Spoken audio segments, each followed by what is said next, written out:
Good morning, students. Welcome to our channel Pipasa Pathshala. Today we will write an English essay on my brother.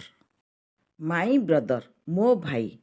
My brother's name is Sanket Das. ମୋ ଭାଇର ନାମ ସଙ୍କେତ ଦାସ ଅଟେ। He is 8 years old. ତାର ବୟସ 8 ବର୍ଷ ଅଟେ। He is a nice little boy. ସେ ଏକ ସୁନ୍ଦର ଛୋଟ ବାଳକ ଅଟେ। He is in class 4. ସେ ଚତୁର୍ଥ ଶ୍ରେଣୀରେ ପଢ଼େ। He is in Bhiruda primary school. ସେ ଭିରୁଡ଼ା ପ୍ରାଇମେରୀ ସ୍କୁଲରେ ପଢ଼େ। He studies very well. ସେ ବହୁତ ଭଲ ପଢ଼େ।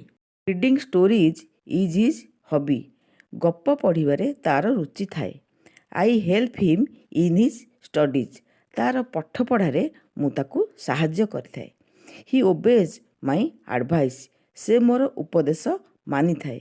I like him very much. ମୁଁ ତାକୁ ବହୁତ ଆଦର କରେ। This is all about the essay my brother. Thank you.